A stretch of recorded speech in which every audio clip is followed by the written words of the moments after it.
Hey, this is Dawud Miracle from dmiracle.com, and I'm going to just give a really brief overview of how to easily use Google Fonts to find fonts for your website. So, there's lots of ways you can get to the Google Fonts website. Um, what I always tell my clients to do is just start by searching for Google Fonts in Google. The first option will come up, you just simply click on it. And now when we get to this screen, you're going to see there's lots of fonts. I mean, as of this recording today, and this changes all the time, there's 625 different fonts to choose from. You see, we scroll down the screen, they just keep on coming. So there's a couple things you can do to make this easier on yourself. And again, I'm just going to show a couple of quick things here. First is categories.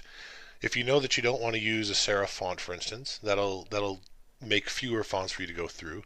If you know that you want a scripted font or something like that, you might want to uncheck a few of these, and you come down to fewer fonts to look at. Okay. I'm going to leave all of them on just for the sake of right now. There's other ways you can search. You can search for the thickness of the font. You can search for whether the font's italicized, how wide the font is. All of these things. These are different categories, but they're different different options as far as what the fonts look like. What I want to show briefly is how you can decide whether the font's right for your needs, and then how to start comparing fonts. And that's going to be the end of this video. So the first thing I tell my clients to do is go here in this preview text. Make sure first that you're in sentence. This preview text turn into the text that you want to see. So for instance, if you're looking for the text in a header for your website, you might want to put in.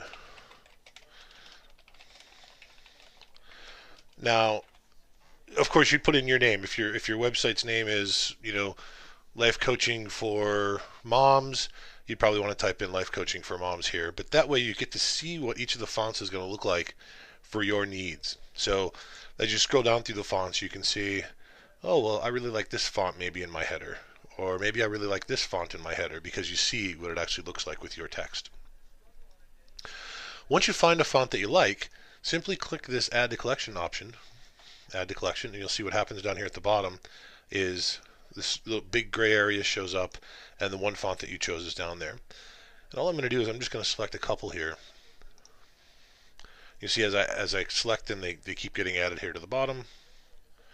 So 4 is good enough.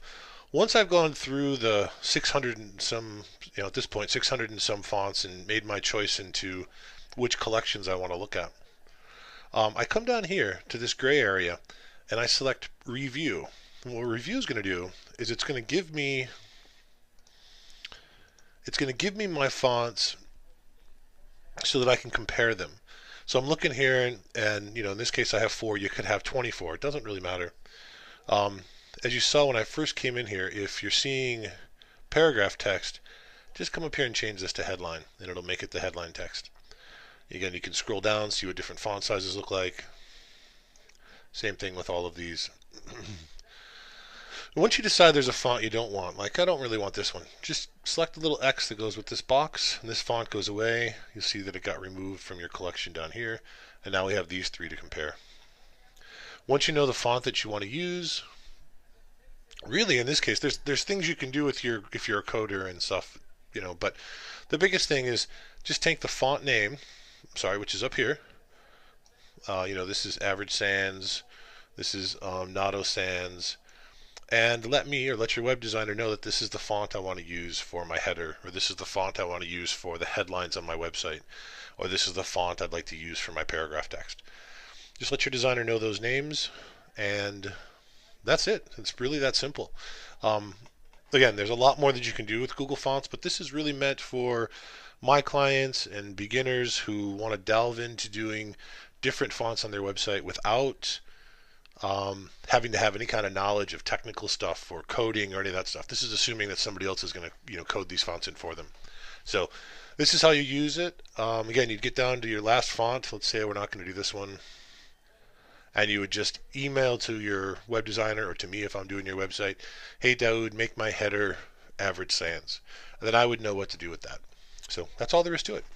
So hope that's helpful, and you can always check me out at dmiracle.com, dmiracle.com. This is Dawud. Thanks.